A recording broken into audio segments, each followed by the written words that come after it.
sobre lo que está sucediendo hoy en día, todos estos acontecimientos en esta ronda de llamadas y de entrevistas que estamos haciendo. Ahora vamos a hablar al aire con Alfonsín. Con Ricardo Alfonsín. Con Ricardo Alfonsín. Muy buenos días, Ricardo. ¿Cómo les va, chicos? Buenos días. Muy buenos días. Manuel, ¿no? Sí, Jorge, mi nombre, y me acompaña Manuel Jauregui. Pero, ¿cómo les va? ¿Qué dicen? Encantado de saludarlos. Y nosotros acá en La Plata estamos convulsionados, tenemos la calle 7 que no sabemos de dónde vienen tantas marchas. Queríamos hacer un ping-pong sobre algunos temas para ver... Sí, cómo no, pero déjenme decirle primero que alarma, por lo menos, las primeras noticias y las primeras imágenes que tenemos acerca de lo que ocurrió ayer en la represión. Bueno, por eso le pido al gobierno de la provincia de Buenos Aires que inmediatamente... sáquenle si ustedes quieren el inmediatamente, pero que convoque pronto al diálogo para poder resolver los problemas y recuperar la tranquilidad y la paz entre los habitantes de la ciudad y en particular con las partes en conflicto. Se hace absolutamente necesario. Por eso decimos siempre que la política es diálogo y nunca hay que darlo por terminado.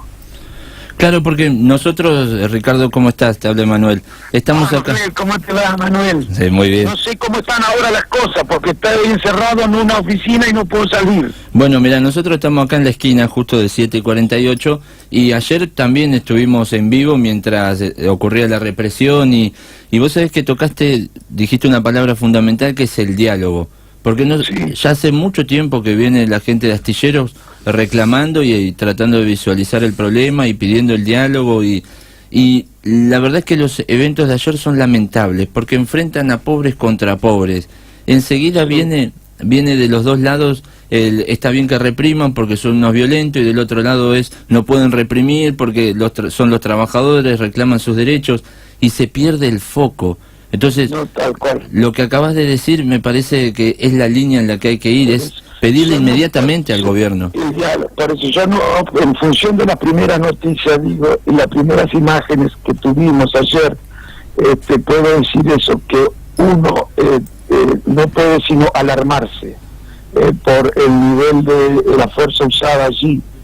Habrá que determinar las responsabilidades después qué fue lo que pasó. De todas maneras, la proporcionalidad en el uso de la fuerza es algo que obliga no solamente a los ciudadanos cuando se ven amenazados y se ven obligados a defenderse, sino también a la fuerza de seguridad. La proporcionalidad en el uso de la fuerza. No es que las fuerzas estén eximidas del deber de proporcionalidad. Yo no puedo abrir un juicio definitivo sobre el asunto, pero digo que las personas que estaban allí, por lo menos la gran mayoría, estaban reclamando por su trabajo, que quiere decir por su derecho a poder vivir atendiendo las necesidades básicas, y están reclamando por su fuente de trabajo, además, por el astillero. Sabemos que hay una política por parte del gobierno que se caracteriza por la intención de querer desprenderse de toda actividad que para ellos les resulte superflua o que para el gobierno pueda ser encarada por el sector privado. Ese es el pensamiento neoliberal. Tienen todo el derecho del mundo a creer que eso es lo mejor, pero también tienen los trabajadores derecho a defender su fuente de trabajo, y hay que resolver el conflicto a través del diálogo. Nunca hay que abandonarlo, siempre es necesario llegar a estar en diálogo, porque estoy seguro que a partir de eso se pueden resolver los problemas. Sí, nosotros creemos lo mismo, además, cuando hace tiempo se viene visualizando. Por eso esperamos también que haya en los próximos días un llamado al consenso y al diálogo, que es lo que está haciendo falta en esta situación, sobre todo para que no ocurran más eventos como los de ayer. Sí, y ahora, sí, señor. Vos sabés que... Sí, y déjame decir otra cosa, sí. Porque me han llevado por otra radio. Estoy muy preocupado también con lo que pasa con las universidades. Y me llama la atención el silencio. Ahí va. El hecho de que no sea un tema que se aborde en los medios de comunicación. Le digo a la sociedad, todos los ciudadanos, el conocimiento es fundamental, es un recurso fundamental para el Estado, y lo debe para las sociedades, y lo debe proveer el Estado, tan importante como los recursos naturales es el conocimiento. Bueno, una de las fuentes del conocimiento son las universidades. No solamente La universidad sirve para que así pueda cada uno encontrar elementos para poder desenvolverse individualmente en la vida. Sirve para que como nación podamos crecer. Y es cierto que los recursos siempre son escasos, nunca son infinitos, nunca le sobran los recursos a un gobierno. Por eso la tarea de gobernar es una tarea también que tiene que ver con la obligación de definir prioridades. Como la plata no alcanza para todo, hay que definir prioridades. ¿A qué asigno, ante la escasez de recursos, los pocos que tengo? Bueno, lo que ocurre hoy con las universidades en Argentina, las políticas nacionales con relación a las universidades y al conocimiento en general, diría, hablan de una de las tantas diferencias que existen entre el PRO y nuestro partido. Y espero que la Unión Cívica Radical le solicite al PRO que revea las medidas o las políticas que tienen para el sector. Eso lo quiero decir porque, a pesar de que me he manifestado en este sentido en varios medios, no se han recogido otras opiniones. En general, no he visto mayormente desde la política opiniones sobre el tema. Claro, y encima ya empezamos la segunda semana de paro de las universidades, cuando ya lo sabíamos antes de irnos a la tercera, la tercera, cuando esto ya se sabía previo al receso invernal. Es decir, que otra vez es como que se está dilatando los tiempos, se lo parece adrede, y sé que es así, y eso es lo que más me molesta, sobre todo el silencio de la parte política. Sí, el silencio político, y hasta diría yo, no todos, pero en muchos medios sí se guarda silencio sobre esta cuestión. Es cierto que hay un problema que mantiene, casi absorbe, digamos, la atención de la sociedad, que es el tema vinculado a la corrupción y demás. Pero eso no es excusa para no hablar de las otras cuestiones. Claro, ¿Se puede hablar de todo a la vez? ¿O acaso se puede hablar de una sola cosa? ¿O acaso el cerebro de los ciudadanos no da más que para atender una sola cosa? ¿Por qué no se pueden hablar de las dos cosas? Yo no creo que esta postergación de temas sea inocente. No, ya creo que nadie la cree, ¿eh? Ya creo que todos se están dando cuenta de cómo viene el juego o el cerco mediático del que se habla, porque son 3 semanas, como me corregiste, y se sabía previo al receso invernal, es decir, que sumemos 2 semanas más. Bueno, claro, tenés razón, por eso, bueno, y es muy preocupante. Bueno, y tanto que hablamos de que estamos preocupados por la educación, la primaria, la secundaria, la universitaria, tanto que hablamos sobre eso, nos llenamos la boca hablando de la educación, nos llenamos la boca hablando antes de las elecciones sobre lo que había que hacer con la educación, y resulta que ahora queremos reducir el salario a los trabajadores, porque reconocerles un aumento salarial del 15%, ¿qué es? Aunque con otro nombre, es reducirle el salario a los trabajadores, reducirle su poder adquisitivo. ¿Qué es reducirle el salario a los trabajadores? Es que tengan menos plata para comprar las cosas que necesitan. Querer aumentar el salario el 15% cuando todo el mundo sabe que la inflación va a superar el 30%, es querer que el trabajador gane una cantidad de dinero que le alcanza para comprar menos cosas que las que podía alcanzar con el salario antes de la inflación. Es decir, es bajarle el salario a los trabajadores. ¿Y cómo no van a reclamar? Pero bien, tiene que ser consciente el gobierno nacional de que es necesario hacer un esfuerzo, hacer malabares para poder dar respuesta a una cuestión que debe ser prioritaria para nuestro país, y en términos colectivos y en términos individuales. Ricardo, las veces que hablamos con gente del gobierno, ellos decían como que, bueno, esto está con el presupuesto del año pasado, donde le erraron tremendamente en el cálculo de la inflación, y lógicamente ya los sueldos ni siquiera pueden seguirla, y amenazaban con parar la obra pública. Lo que te estoy escuchando, si es prioridad los sueldos, si hay que parar la obra pública, aunque eso signifique menos trabajo, habría que... No, lo que hay que estimar de la obra pública también hay que definir prioridades. No es lo mismo. A ver, yo sé que esto puede no ser simpático, pero embellecer una plaza no es lo mismo que agregar baños en barrios en los que hay casas que no tienen baño. Claro. O agregarle una habitación más en casas en las que viven varios chicos durmiendo en una misma cama, compartiendo el dormitorio con el padre. Hagamos obra necesaria. También con relación a la obra pública hay que definir prioridades. Yo visito mucho los pueblos y con mucha frecuencia me encuentro, cuando me hablan de las novedades, existieron respecto de la vez anterior que había estado, de una plaza que se mejoró, de un paseo que se hizo. Bueno, eso puede ser muy importante, a veces sí, relativamente muy importante. Pero ¿por qué no nos llevan a veces a ver los barrios? La cantidad de casas que de casas solamente tienen el nombre. Ahí hay que ponerle plata. Y eso también da trabajo, es fuente de trabajo. Vamos a ver cómo se mejora la calidad de vida de la gente. Bueno, hay que definir prioridades. Y yo no creo que haya que elegir entre la obra pública y la universidad. No es esa la opción. Hay que contarle la vuelta, siempre hay alternativas. Yo le escucho decir al presidente, no hay alternativa, estamos haciendo lo único que se puede hacer. Eso lo decía Margaret Thatcher. Pero a mí nunca me convenció. Si no hay alternativa, ¿para qué hacemos elecciones? Claro. Si solamente se puede hacer una cosa, ¿para qué se necesitan de los procesos electorales en los que los ciudadanos discuten qué es lo mejor para un país? Si hay una sola respuesta, si solamente se puede hacer una cosa, si hay una sola salida, ¿qué sentido tiene la democracia como mecanismo legitimador? Si no hay alternativa, no estamos hablando de política.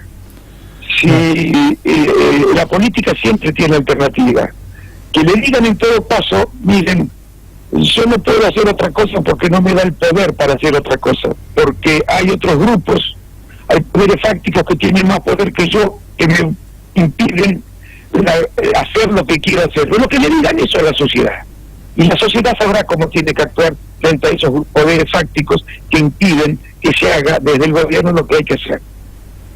Te quedó clarito, ¿no? Sí, bueno, ya de la época de su papá ya se quejaba de la patria contratista y fíjese que los mismos empresarios todavía los estamos sosteniendo y ahora que, bueno, están siendo juzgados, igual dicen tenemos que tener cuidado porque no podemos parar los contratos que tenemos, es decir, que siempre vamos a quedar enganchados. Sí, claro. Está claro. como La política es poder. Y a veces uno, no tiene el poder suficiente, porque el poder no se mide solamente en función del número de diputados, se mide en función del poder fáctico. ¿Cuánto poder tengo yo para hacer lo que quiero y cuánto poder tiene el otro que no quiere que yo haga lo que creo que es bueno? A eso me refiero cuando digo que la política es relaciones de poder. Bueno, muy bien. Hay veces que uno no puede hacer las cosas, ¿cierto? En ese caso le tiene que decir a la sociedad, mire, no la puedo hacer porque no me da el poder para hacer lo que me gustaría hacer. Por ejemplo, al principio de la democracia no teníamos poder para juzgar a todos. El Partido Democrático, digamos, no tenía tanto poder como el partido militar de entonces. Bueno, pero las relaciones de poder se modifican. Luego se fueron modificando, se pudo avanzar más, se pudo hacer más de lo que se podía hacer en aquella transición. Bueno, entonces hay que explicarle a la sociedad las cosas como son, y la sociedad, ¿verdad? Ustedes tengan la certeza ustedes de que saben bien qué es lo que tienen que hacer, a quién tienen que acompañar, si el gobierno le dice con franqueza cómo son las cosas, ¿no? Claro. Sí, vos sabés que estabas hablando de la sociedad y yo todos los días me voy sorprendiendo con la sociedad y a veces hasta quedo atrasado, me quedo más enojado yo que la sociedad en su conjunto. Claro, por ejemplo, con los cuadernos, ¿no? Con el tema de los cuadernos, cuando hace un par de años o de meses se decía, desde la oposición a Cambiemos decían, ¿por qué no llaman a los empresarios? Nunca a los empresarios, siempre a los políticos, etcétera. Bueno, aparecieron los cuadernos, llamaron a los empresarios y el discurso sigue igual. Es como que no cambia mucho y ya hasta estamos habitualizados que todos los días tenemos 2 o 3 arrepentidos. Sí, bueno, exactamente. Ahora, cuando esto tiene que ver con la ley del arrepentimiento, eso está en la ley, es lo que permite hacer la ley. Ahora, cuando se empezó a discutir esta ley, yo me acuerdo de haber visto encuestas consultando a los ciudadanos acerca de si estaban a favor de la ley del arrepentido, o de establecer un mecanismo que le permitiera al empresario corrupto arrepentirse y denunciar al funcionario y a cambio de eso ser eximido de las responsabilidades penales. Bueno, cerca del 70% decía que sí. Claro. ¿Por qué no se discuten las cosas adecuadamente ahora, cuando empieza a ver la sociedad, cómo funciona la ley del arrepentido, y dice, ¿por qué funciona así? Fue lo que votaron en las encuestas que era bueno.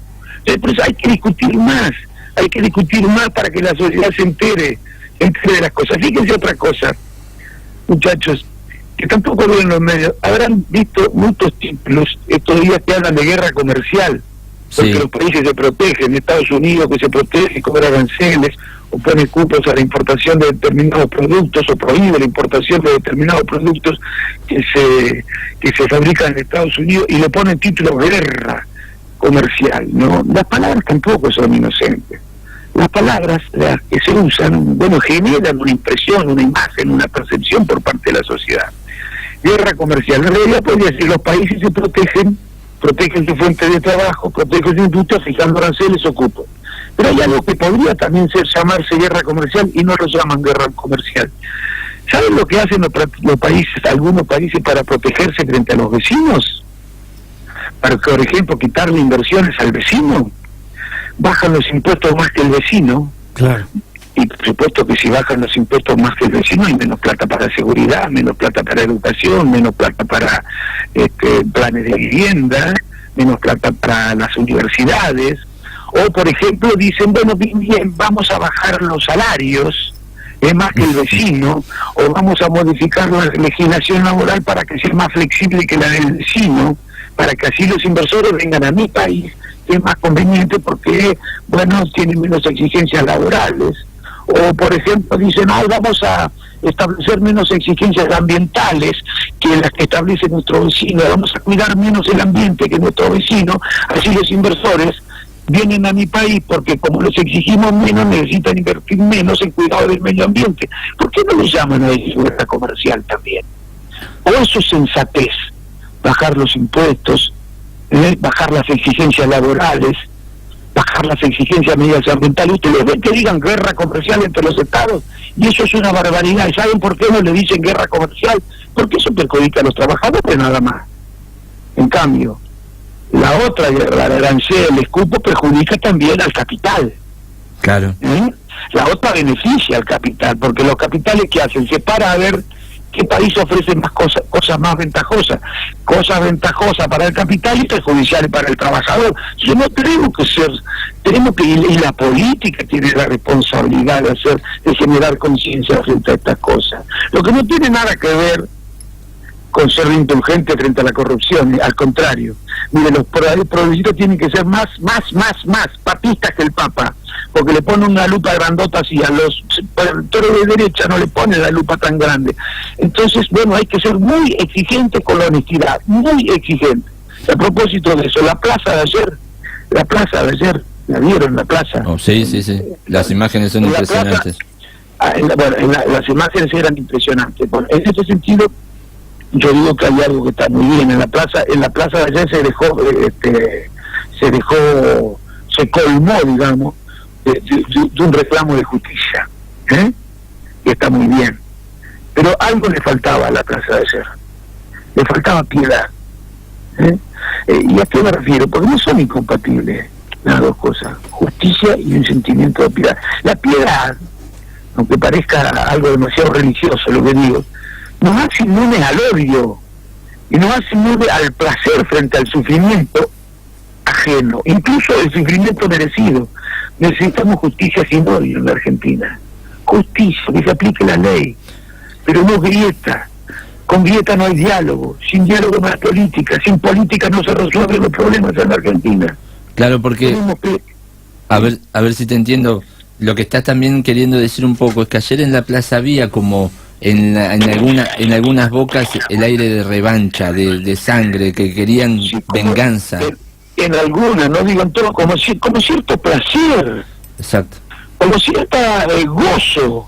Claro. Bueno, ¿qué querés que te diga? Somos todos los seres humanos, pero tenemos que combatirnos de esas cosas, porque además tampoco responsabilizo en general a los ciudadanos, sino a ciertas instancias de la sociedad que promueven ese tipo de sentimientos, porque les conviene una sociedad dividida, porque una sociedad dividida, enfrentada, una sociedad que se relaciona entre sí y a través de sus representantes de la forma, y entre sus representantes de la forma en la que se relacionan en la Argentina, es una sociedad con una política muy débil.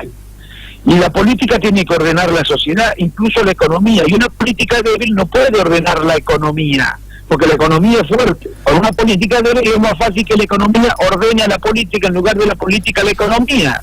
Y si la política no ordena la economía, es probable que la economía funcione de manera tal de que beneficie mucho a unos pocos y poco a la mayoría. Claro.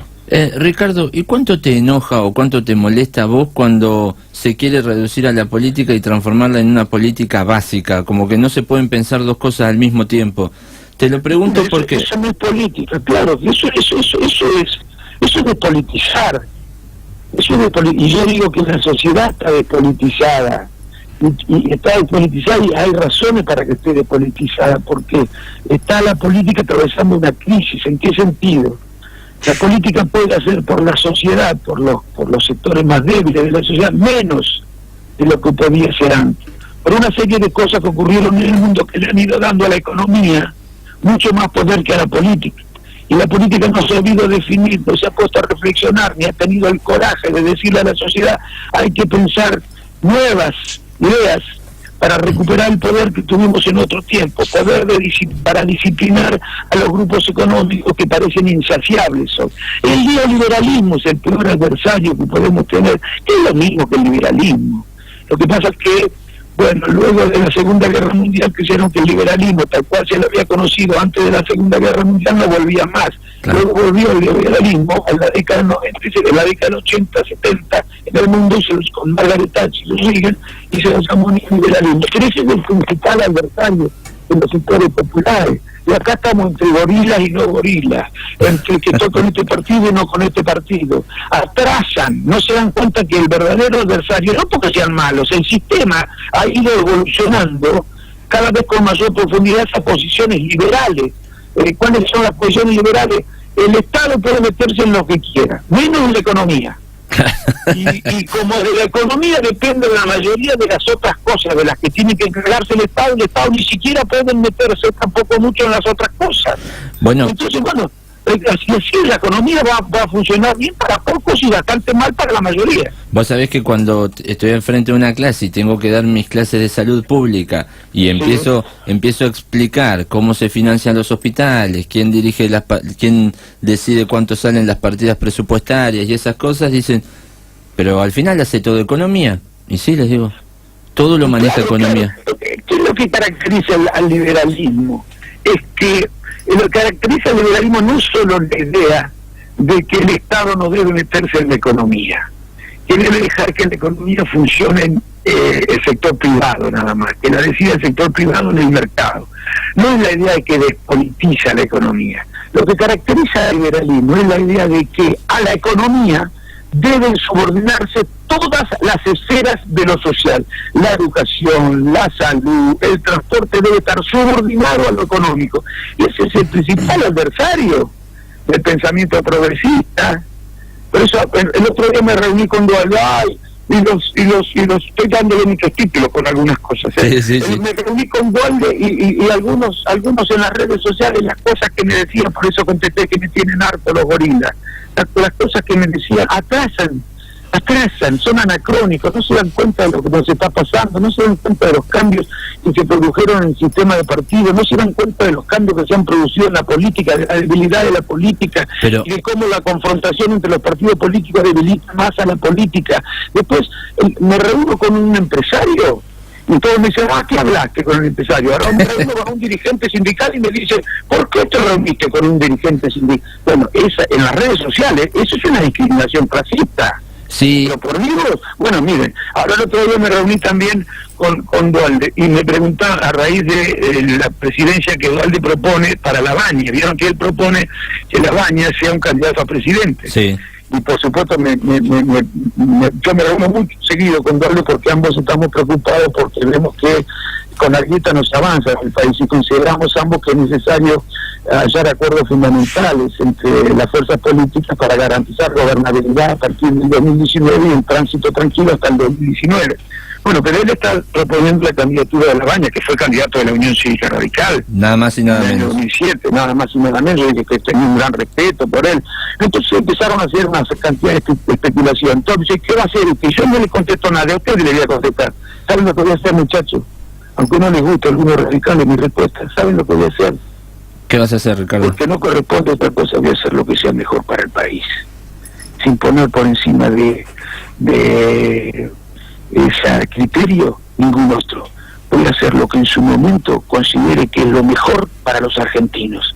Habrá que ver cómo vienen las cosas, y mientras tanto voy a seguir trabajando para ver si por lo menos puede haber acuerdos programáticos para que a partir de 2019 hagamos lo que debíamos haber hecho desde el año 2015, cuando cambió el gobierno. Muchos en el radicalismo reclamábamos esto al PRO. El PRO no nos hizo caso, la conducción de la Unión Cívica Radical tampoco. Bueno, estamos pagando las consecuencias de esa falta de acuerdo.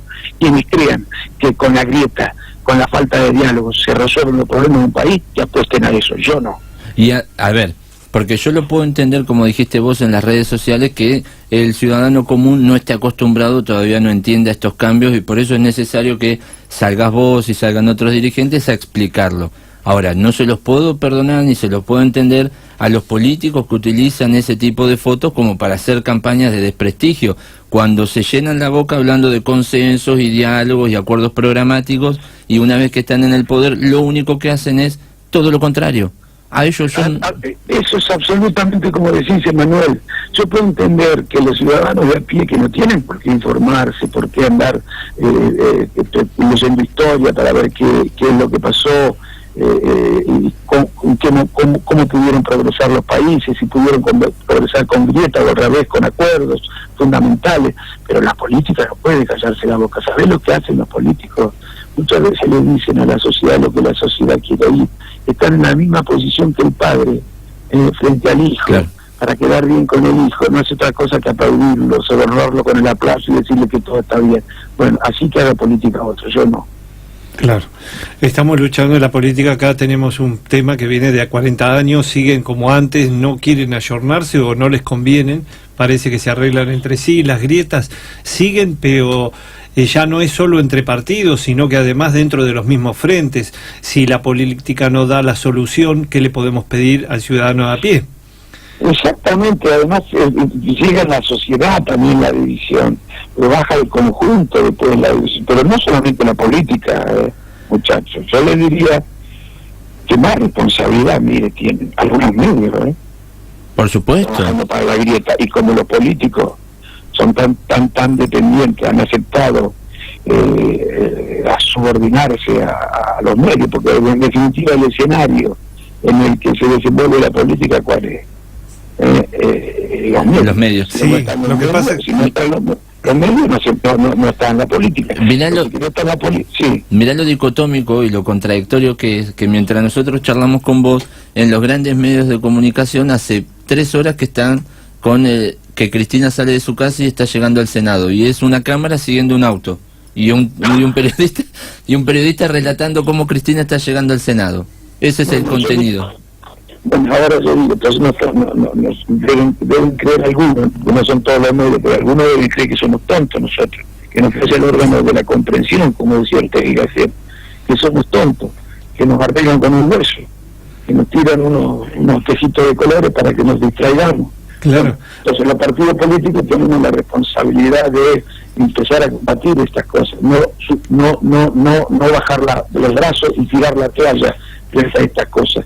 Y lo que tenemos que hacer, y de todo saber, Manuel, pero hay que ir de menor a mayor, porque si empezamos por las cosas complejas, los partidos políticos al final no terminamos haciendo nada, de menor a mayor para que vayamos aprendiendo. Tenemos que utilizar ahora un recurso muy importante, que son las nuevas tecnologías para poder comunicar. Primero entre los radicales, en mi partido, los peronistas con ellos, si podemos, ojalá con la sociedad, pero después los propios radicales tienen que tratarse de socializar toda la información, o por lo menos, primero información, porque hay hechos que se ocultan, y después opiniones, miradas distintas a las que son las dominantes, porque en general las visiones o las opiniones sobre los temas, por ahí los temas los tratan todos, algunos no, algunos ocultan ciertos temas, pero aunque traten todos los temas, las miradas son distintas a las que puede tener un peronista, un radical, un conservador, qué sé yo. Entonces lo que tienen que hacer los políticos es tratar de hacer que la opinión pública escuche todas las campanas. Si la campana de la Unión Cívica Radical no hay ningún medio que la reproduzca, ¿quién la va a reproducir? ¿El peronismo? Nosotros mismos la tenemos que reproducir, ¿cierto? Es que funciona de esa forma. Además, hoy por hoy está costando mucho hacerle entender a al ciudadano de a pie, a la gente que se levanta todos los días a trabajar, porque los medios también monopolizan la inmediatez de la información. Entonces ya todos quieren saber, como dijiste hoy, en el 2019 con quién vas, a quién votás, qué vas a hacer, vos que encabezás, quién va segundo. Y vos decís, bueno, pero esperen, a ver, vamos a discutir un poco más, que tenemos tiempo, qué ideas queremos que lleguen a que se concreten. Claro, exacto, no, exacto. Ahora yo entiendo que la gente, bueno, como lee más que nada los diarios, pueda no tener la comprensión acerca de la importancia de las ideas, pero que para los partidos, el para qué, el qué es lo que debe hacer, el cómo resuelve este problema, es una cuestión incidental, eso es inexplicable, injustificable. Por eso digo yo que voy a ver qué es lo que hago en el 2019, lo mejor para el país. Pero seguro que lo mejor para el país no va a ser para mí votar ni propuestas que le hagan bien al país, ni votar candidatos que no dicen qué es lo que quieren. Hoy Ricardo abrí el programa diciendo que un ciudadano a pie me dijo, así como vamos, me llevan al 2019 a tener que elegir entre un gobierno acusado de corrupción y un gobierno que no me resuelve los problemas. Y yo lo hablábamos con Emanuel, me quedé ahí, ¿no? ¿Qué pensamiento tiene la gente? Es decir, esto que vos decís está bien, pero políticas puertas adentro, tienen que juntarse, hablar, porque la gente está pasando un mal momento y lo peor claro, que ese el desgano, el decir, ¿qué me hablan del año que viene si no veo nada en el horizonte? Y por eso yo mismo digo, yo estoy trabajando, porque creo que no solo, hay que buscar dos tipos de acuerdos. Mira, lean historia y van a ver que los países que tuvieron que resolver problemas graves, como los nuestros, salieron a partir de acuerdos. No es que ganó un partido, ese partido gobernó tan bien que resolvió todos los problemas. No, hubo un acuerdo entre la izquierda, la derecha, el capital y el trabajo. Ese se llamó Estado de Bienestar, ese acuerdo. Y eso le permitió crecer como nunca, le permitió justicia social como nunca, movilidad social como nunca, empleo como nunca, en fin. Creo que permitió progresar a los países que aplicaron esos acuerdos. Ahora muy bien, hay otro acuerdo más que se necesita. Un acuerdo para llegar al 2019. Yo no digo resolviendo los problemas, porque en un año y medio no vamos a resolver lo que no han resuelto en 2 años y medio. Pero por lo menos empezar a mejorar, que se vea una lucecita detrás del túnel, y para evitar que ocurran nuevos problemas. Para eso también necesitamos acuerdos. Por eso hablo con sindicalistas, con empresarios, con dirigentes del peronismo, con dirigentes del GEN, con dirigentes del socialismo. Y el comentario que hacen todos los que ven ese tipo de reuniones tiene que ver con lo electoral para el 2019. Es como si no fueran capaces de superar una mirada electoral. Lo electoral es lo único que nos interesa. Yo lo que quiero es que podamos acordar ahora entre todos para llevarle tranquilidad a la sociedad, en el sentido de que por lo menos quienes la tienen que gobernar son conscientes de que en lugar de pelearse tienen que tratar de encontrar acuerdos entre ellos, por lo menos respecto de cuestiones muy importantes, y en otros sí que sigan teniendo diferencias. Claro, y mira, hoy siendo 22 de agosto, vos, yo creo que a propósito dejaste entrever, ya que, lo voy a decir yo, se viene la pelea en la Cámara de Diputados por la reforma laboral. Esa es una nueva oportunidad para que los políticos demuestren que tienen ganas de que haya un acuerdo y sentar las bases, porque si no, otra vez se viene una gran pelea, un gran motivo de grieta, y lo estamos anticipando ya hace muchos meses. Ojalá que haya un acuerdo entre las fuerzas políticas y que después consulten con los trabajadores también, porque esa demanda, esas leyes nuevas le afectan a los trabajadores, no le afectan al capital, le afectan a los trabajadores, también al capital, pero ojalá consulten por lo menos con los trabajadores, ¿no? Pero y ahora, hay un artículo en La Causa, que es una revista que escriben www.lacausa.com.ar, creo que es que escriben en conjunto de jóvenes radicales. Hay un artículo hoy que se titula ¿Qué lejos está la UCR de sí misma? Bueno, que la UCR haya manifestado cuando el presidente hizo conocer cuáles eran los contenidos de la reforma que quería enviar al Congreso, su aprobación, es prueba de que lo que dice La Causa es cierto. La Unión Cívica Radical está muy lejos de sí misma, salvo Sapia, que es el presidente de la Convención, y que es además el que mejor interpreta la Unión Cívica Radical desde lo institucional. El resto del partido se ha callado la boca frente a una reforma que si a nosotros nos hubieran preguntado hace 3 años si le íbamos a acompañar, hubiéramos dicho ni loco. Y vos sabés que después se hace difícil tener que andar explicando cuando la gente te pregunta, ¿y vos no sos radical? ¿Y cómo justificás esto? Bueno, por eso quiero decirle que no todo el radicalismo del que conduce, el que está representándonos, hay radicales que piensan muy distinto. Por eso yo hablo de la necesidad de constituir una suerte de comité alternativo que reúna mucha gente, que tenga fuerza y que haga conocer las posiciones que un conjunto de radicales tiene y que hoy no encuentran difusión, que no pueden conocerse. Necesitamos organizar los radicales que estamos disconformes con cómo evolucionan las cosas y sin atribuir malas intenciones a nadie. Yo creo que el gobierno está haciendo lo que cree que es lo mejor. De una cosa estoy seguro, el partido no está haciendo lo que cree que es lo mejor. Claro. El partido está haciendo tal vez lo que cree, a ver, no lo que cree que es lo mejor, sino que no se anima a hacer lo que cree que es lo mejor.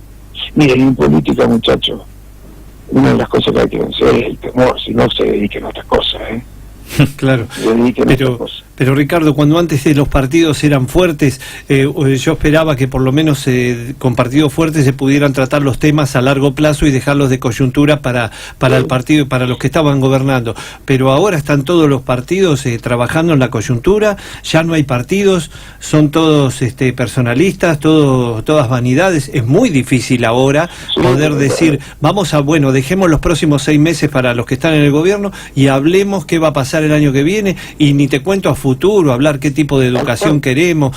Bueno, y ahora con este tipo así dinamitado, fragmentado, es imposible. ¿Con quién te juntás a charlar de la oposición? No, es que ¿sabes qué pasa? Precisamente por eso te voy a decir, ahora tal vez sea posible.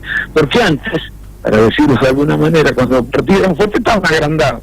Claro. Ya luego, yo gano las elecciones, ya hago lo que quiero.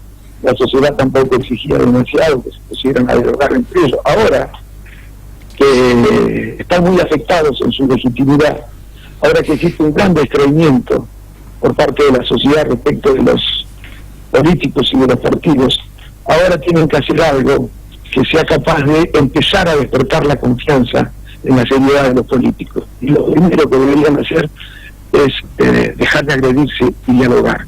Yo sé que es muy difícil, yo sé que es muy difícil, pero acuérdense lo que les digo, este mecanismo va a tener que ser utilizado tarde o temprano. Espero que más temprano que tarde, pero tarde o temprano vamos a tener que abandonar este tipo de actitudes porque vamos a atravesar problemas muy graves, y si no somos capaces nosotros de llegar a acuerdos fundamentales entre la política, el capital y el trabajo, puede ser que vivamos momentos mejores que los actuales, y después momentos peores, pero siempre estaremos en la condición de país subdesarrollado, y de lo que se trata es de poner en marcha una nueva transición, ya no de la dictadura a la democracia, sino del subdesarrollo al desarrollo, y a eso no lo hace un solo partido, lo hacemos entre todos o no lo hace nadie. Lo decía Perón y lo decía Raúl Alfonsín.